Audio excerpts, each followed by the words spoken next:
Hi friends, welcome back to my channel. ಇವತ್ತು ತುಂಬ special ಆದ ರೆಸಿಪಿ ಮನೆಯಲ್ಲೇ ಮಾಡ್ಬೋದು.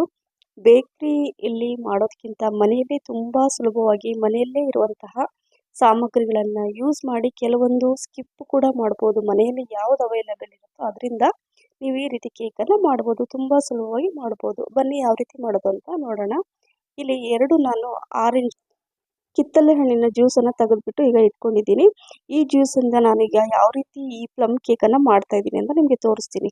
ನೋಡಿ, ಈಗ ಜ್ಯೂಸ್ ಕೂಡ ರೆಡಿ ಆಯಿತು. 2 ಟೀ ಸ್ಪೂನಷ್ಟು ಗೋಡಂಬಿ, 2 ಟೀ ಸ್ಪೂನಷ್ಟು ಬಾದಾಮಿ, ಹಾಗೆ 2 ಟೀ ಸ್ಪೂನಷ್ಟು ಒಣ ದ್ರಾಕ್ಷಿ, ಬಿಳಿ ದ್ರಾಕ್ಷಿ, ಹಾಗೆ 2 ಟೀ ಸ್ಪೂನಷ್ಟು ಕಪ್ಪು ದ್ರಾಕ್ಷಿ, ಹಾಗೆ 2 ಟೀ ಸ್ಪೂನಷ್ಟು ಪಂಪ್ಕಿನ್ ಸೀಡ್ಸ್, 2 ಟೀ ಸ್ಪೂನಷ್ಟು ಮಸ್ಕ್ ಮೆಲನ್ ಸೀಡ್ಸ್, ಹಾಗೆ 2 ಟೀ ಸ್ಪೂನಷ್ಟು ಖರ್ಜೂರ ಹಾಕ್ಕೊಂಡಿದ್ದೀನಿ, ಸಣ್ಣಕ್ಕೆ ಕಟ್ ಮಾಡಿದ್ದು. ಆಪ್ರಿಕಾಟ್ ಇದನ್ನು ಕಟ್ ಮಾಡಿ ನೋಡಿ, ಇದನ್ನು ಈ ಥರ ಹಾಕ್ಕೋಬೇಕು. ನಂತರ ಇದನ್ನು ಇದರಲ್ಲಿ ಮಿಕ್ಸ್ ಮಾಡ್ಕೋಬೇಕು. ಆಪ್ರಿಕಾಟ್ ಇದ್ದರೆ ಹಾಕ್ಕೊಳ್ಳಿಲ್ಲ ಅಂದರೆ ಸ್ಕಿಪ್ ಮಾಡಿ. ಹೇಳಿದ್ನಲ್ವ, ಮನೆಯಲ್ಲೇ ಯಾವ ಡ್ರೈ ಫ್ರೂಟ್ಸ್ ಇರುತ್ತೋ ಅವನ್ನು ಮಾತ್ರ ಹಾಕ್ಕೊಳ್ಳಿ. ನಾನು ಮನೇಲಿ ಇವೆಲ್ಲ ಇರೋದ್ರಿಂದ ಆದಷ್ಟು ಹಾಕ್ಕೊಂಡಿದ್ದೀನಿ. ಬಟ್ ಇವೆಲ್ಲ ಹಾಕಿದರೆ ಕೇಕ್ ತುಂಬ ಚೆನ್ನಾಗಿರುತ್ತೆ. ಸೊ ಎಲ್ಲ ಮಿಕ್ಸ್ ಮಾಡಿಬಿಟ್ಟು ಇದನ್ನು ನಾನು 2 ತಾಸು ಅಂದರೆ 2 ಗಂಟೆಗಳ ಕಾಲ ಇದನ್ನು ನಾನು ಇದರಲ್ಲಿ ನೆನೆಸಲಿಕ್ಕೆ ಇಡ್ತೀನಿ. ನಂತರ ನಾನು ಕೇಕನ್ನು ಮಾಡ್ತೀನಿ. ಆವಾಗಲೇ ಈ ಪ್ಲಮ್ ಕೇಕು ತುಂಬ ಚೆನ್ನಾಗಿರುತ್ತೆ. ಸೊ ಈಗ 2 ತಾಸುಗಳ ನಂತರ ನಾನು ಈಗ ನಿಮಗೆ ತೋರಿಸ್ತೀನಿ. ಅದಕ್ಕಿಂತ ಮುಂಚೆ ನೋಡಿ, ಇಲ್ಲಿ ಬಟರ್, ಇದು ಮನೆಯಲ್ಲೇ ಬೆಣ್ಣೆ ನಾನು ತೆಗಿತಾ ಇರ್ತೀನಲ್ವ, ಅದನ್ನು ನಾನು ಇಲ್ಲಿ ಹಾಕ್ಕೊಂಡಿದ್ದೀನಿ. ಸೊ ಈಗ ಬೆಣ್ಣೆ ಕೂಡ ಕರಗಿಸ್ಬಿಟ್ಟು ಇಟ್ಕೊಂಡಿದ್ದೀನಿ 1 ಕಪ್ಪಷ್ಟು. ಸೊ ಇಲ್ಲಿ ನೋಡಿ 125 ಗ್ರಾಮ್ ಅಷ್ಟು ಸಕ್ಕರೆ, ಅಂದರೆ 2 ಕಪ್ಪಷ್ಟು ಹಾಕ್ಕೊಂಡಿದ್ದೀನಿ. 125 ಗ್ರಾಮ್ 125 ಗ್ರಾಮ್ ಅಂದರೆ 250 ಗ್ರಾಮ್ ಅಷ್ಟು ಸಕ್ಕರೆನ ಹಾಕ್ಕೊಂಡಿದ್ದೀನಿ. ಸಕ್ಕರೆ ಹಾಕ್ಕೊಂಡು ಇದನ್ನು ನಾನು ನೀರು ಹಾಕ್ಕೊಳ್ದೇನೆ ಈ ಸಕ್ಕರೆನ ಕ್ಯಾರಮಲೈಸ್ ಮಾಡ್ಕೊತೀನಿ. ಈ ಥರ ಚೇಂಜ್ ಆಗಬೇಕು ಸಕ್ಕರೆ. ಯಾವಾಗ ಈ ಥರ ಕಲರ್ ಚೇಂಜ್ ಆಗುತ್ತಲ್ವ, ಆವಾಗ ಸ್ವಲ್ಪ ನೀರು ಹಾಕ್ಕೋಬೇಕು. ನೋಡಿ, ತಕ್ಷಣ ನೀರು ಹಾಕ್ಕೋಬೇಕು, ಇಲ್ಲಾಂದರೆ ಏನಾಗುತ್ತೆ, ಅದು ಗಟ್ಟಿ ಆಗಿಬಿಡುತ್ತೆ. ಹಾಗಾಗಿ ಸ್ವಲ್ಪ ನೀರು ಹಾಕ್ಕೊಂಡು ಮಿಕ್ಸ್ ಮಾಡಿಕೊಂಡು ಗ್ಯಾಸ್ ಫ್ಲೇಮನ್ನು ಆಫ್ ಮಾಡಿಬಿಟ್ಟು ಇಟ್ಕೋಬೇಕು. ಈ ಗ್ಯಾಸ್ ಫ್ಲೇಮನ್ನು ಆಫ್ ಮಾಡಿ ಸ್ವಲ್ಪ ತಣ್ಣಗಾಗಬೇಕು. ಸೈಡಲ್ಲಿ ಇಟ್ಕೊಂಡಿದ್ದೀನಿ. ಸೇಮ್ ಅದೇ ಕಪ್ಪಲ್ಲಿ ಏನು ಸಕ್ಕರೆ ತೊಗೊಂಡ್ವಲ್ಲ ಅದೇ ಕಪ್ಪಲ್ಲಿ 3 ಕಪ್ಪಷ್ಟು ನಾನು ಮೈದಾ ಹಿಟ್ಟನ್ನು ತೊಗೊಳ್ತಾ ಇದ್ದೀನಿ.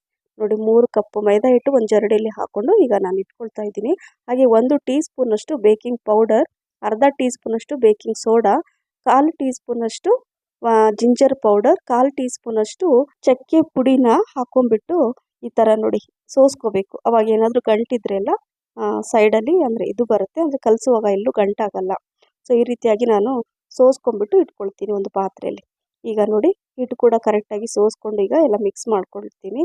ಈಗ ಇದರಲ್ಲಿ ಹಾಲು, ಕಾಯಿಸಿ ಆರಿಸಿದಂಥ ಹಾಲು, ಮೈದಾ ಹಿಟ್ಟು ತೊಗೊಂಡ್ವಲ್ಲ ಅದೇ ಕಪ್ಪಲ್ಲಿ 2 ಕಪ್ಪಷ್ಟು ಹಾಲು ಹಾಕ್ಕೊಂಡಿದ್ದೀನಿ. 1 ಟೀ ಸ್ಪೂನಷ್ಟು ವೆನಿಲಾ ಎಸೆನ್ಸ್ 1 ಟೀ ಸ್ಪೂನ್, ಮತ್ತು ಏನು ಬೆಣ್ಣೆ ಕರಗಿಸಿಟ್ಟಿದ್ನಲ್ಲ 1 ಕಪ್ಪಷ್ಟು ಅದನ್ನು ಹಾಕ್ಕೊಂಡಿದ್ದೀನಿ. ಹಾಗೆ ಈ ಕ್ಯಾರಮಲೈಸ್ ಮಾಡಿರೋಂತಹ ಈ ಸಕ್ಕರೆನ ಇದರಲ್ಲಿ ಈಗ ಹಾಕ್ಕೊಳ್ತಾ ಇದ್ದೀನಿ. ನೋಡಿ, ತಣ್ಣಗಾದ್ಮೇಲೆ ಹಾಕ್ಕೋಬೇಕು.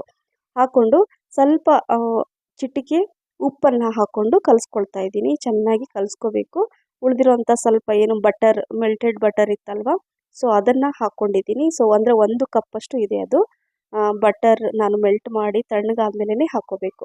ಈಗ ಮಿಕ್ಸ್ ಮಾಡ್ಕೊಳ್ತಾ ಇದ್ದೀನಿ. ನೋಡಿ, ತುಂಬ ಗಟ್ಟಿನೂ ಅಲ್ಲ, ತುಂಬ ತೆಳುನೂ ಅಲ್ಲ, ಈ ರೀತಿಯಾಗಿ ಬರಬೇಕು. ಈಗ 2 ತಾಸು ನಾನು ಏನು ನೆನೆಸಿಟ್ಟಿದ್ನಲ್ವ, ಈ ಕಿತ್ತಳೆ ಹಣ್ಣಿನ ರಸದಲ್ಲಿ ಆ ಡ್ರೈ ಫ್ರೂಟ್ಸನ್ನು ಇದರಲ್ಲಿ ಹಾಕ್ಕೊಳ್ತಾ ಇದ್ದೀನಿ.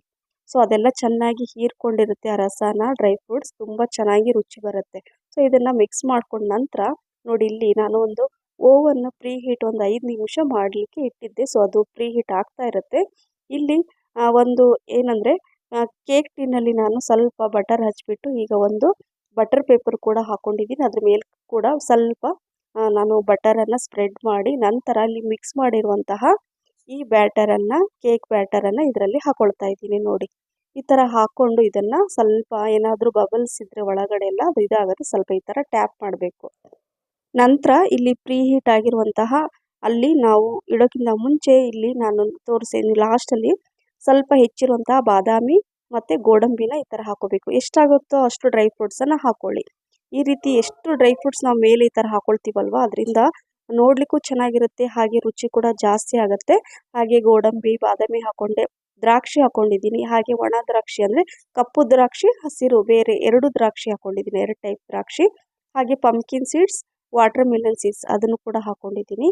ನಂತರ ಈಗ ಈ ಟ್ರೇನ ಇದರಲ್ಲಿ ಮೊದಲೇ 5 ನಿಮಿಷ ನಾನು ಏನು ಪ್ರೀ ಹೀಟ್ ಮಾಡಿ ಇಟ್ಟಿದ್ನಲ್ವ, ಓವನಲ್ಲಿ ಹಾಕಿ 180 ಡಿಗ್ರಿ 35 ಟು 40 ಮಿನಿಟ್ಸ್ ಇದನ್ನು ಬೇಕ್ ಮಾಡಲಿಕ್ಕೆ ಇಟ್ಟಿದ್ದೀನಿ. ಅಥವಾ ಲಾಸ್ಟ್ ವಿಡಿಯೋ ನಿಮಗೆ ಶೇರ್ ಮಾಡಿದ್ದೆ ನಾನು ಕೇಕ್ ರೆಸಿಪಿನ, ಅಂದರೆ ಗ್ಯಾಸ್ ಮೇಲೆ ಒಂದು ಕಡಾಯಿ ಇಟ್ಟು ಯಾವ ರೀತಿ ಬೇಕ್ ಮಾಡಬೇಕು ಅಂತ. ಹಾಗಾಗಿ ಆ ರೀತಿ ಕೂಡ ಮಾಡ್ಬೋದು ನೀವು. ಒಂದು ಕುಕ್ಕರ್ ಇಟ್ಬಿಟ್ಟು ನಾನು ತೋರಿಸಿದ್ದೆ ನೋಡಿ ನಿಮಗೆ.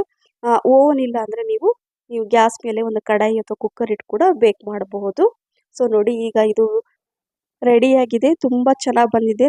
ನೋಡ್ತಾ ಇದ್ರಲ್ಲ ಫ್ರೆಂಡ್ಸ್, ನೋಡ್ತಾನೆ ನಿಮ್ಗೆ ಎಷ್ಟು ಚೆನ್ನಾಗಿ ಕಾಣಿಸ್ತಾ ಇದೆ ನೋಡಿ. ಎಲ್ಲೂ ಕೂಡ ಅಂಟ್ಕೊಳ್ತಾ ಇಲ್ಲ. ಪರ್ಫೆಕ್ಟಾಗಿ ಕೇಕ್ ರೆಡಿಯಾಗಿದೆ. ಮನೆಯಲ್ಲೇ ತುಂಬ ಸುಲಭವಾಗಿ ಬೇಕರಿಗಿಂತಲೂ ರುಚಿಕರವಾಗಿ ಹೈಜಿನಿಕ್ ಆಗಿ ನಾವು ಮಾಡಿಕೊಂಡು ತಿನ್ಬೋದು. ಏನಂತೀರಾ? ತುಂಬ ಚೆನ್ನಾಗಿ ಕಾಣಿಸ್ತಾ ಇದೆ. ಈ ಕೇಕು ನೀವು ತಿಂದರೆ ರಿಯಲಿ ಫ್ರೆಂಡ್ಸ್ ಇದರ ರುಚಿ ಮರೆಯೋದೇ ಇಲ್ಲ. ಅವಾಗವಾಗ ಈ ರೀತಿ ಮನೆಯಲ್ಲೇ ಮಾಡಿ. ಈಗ ತಣ್ಣಗಾದ್ಮೇಲೆ ಇದನ್ನು ನಾನು ಒಂದು ಸ್ವಲ್ಪ ಉಗುರು ಬೆಚ್ಚಗಿದ್ದಾಗಲ್ಲ ನಾನು ಈಗ ತೆಗಿತಾ ಇದ್ದೀನಿ ನೋಡಿ. ಬಿಸಿ ಬಿಸಿ ಇರುವಾಗ ಇದನ್ನು ತೆಗಿಲಿಕ್ಕೆ ಹೋಗಬೇಡಿ. ಸ್ವಲ್ಪ ತಣ್ಣಗಾಗಲಿ, ಅದರ ನಂತರ ನಾನು ಇದನ್ನು ತೆಗಿತಾ ಇದ್ದೀನಿ ನೋಡಿ. ಎಲ್ಲೂ ಕೂಡ ಅಂಟ್ಕೊಂಡಿಲ್ಲ. ಪರ್ಫೆಕ್ಟಾಗಿ ಬೇಕಾಗಿದೆ. ತುಂಬ ಚೆನ್ನಾಗಾಗಿದೆ. ಕಲರ್ ಕೂಡ ತುಂಬ ಚೆನ್ನಾಗಿ ಬಂದಿದೆ. ನಾವು ಸಕ್ಕರೆನ ಕ್ಯಾರಮೆಲೈಸ್ ಮಾಡಿ ಈ ರೀತಿ ಮಾಡೋದ್ರಿಂದ ಆ ಕಲರ್ ತುಂಬ ಚೆನ್ನಾಗಿ ಬಂದಿದೆ ಅಲ್ವಾ? ಸೊ ಹಾಗಾಗಿ ಈ ರೆಸಿಪಿ ನಿಮಗೆ ಇಷ್ಟ ಆಗಿದೆ ಅಂತ ಅಂದ್ಕೊಂಡಿದ್ದೀನಿ ಫ್ರೆಂಡ್ಸ್. ಈ ರೆಸಿಪಿ ನಿಮಗೆ ಇಷ್ಟ ಆಗಿದ್ದರೆ ಲೈಕ್, ಶೇರ್, ಕಮೆಂಟ್ಸ್ ಮತ್ತು ಸಬ್ಸ್ಕ್ರೈಬ್ ಮಾಡೋದನ್ನು ಮರಿಬೇಡಿ. ಹಾಗೆ ನಿಮ್ಮ ಫ್ರೆಂಡ್ಸ್ ಮತ್ತು ಫ್ಯಾಮಿಲಿ ಕೂಡ ಶೇರ್ ಮಾಡಿ. ಮತ್ತು ನನ್ನ ಫೇಸ್ಬುಕ್ ಪೇಜ್ ಫಾಲೋ ಮಾಡೋದನ್ನು ಮರಿಬೇಡಿ ಅಂತ ಹೇಳ್ತಾ, ಮತ್ತೆ ಇನ್ನೊಂದು ಹೊಸ ರೆಸಿಪಿ ಜೊತೆ ಸಿಗ್ತೀನಿ. Thank you for watching. Bye.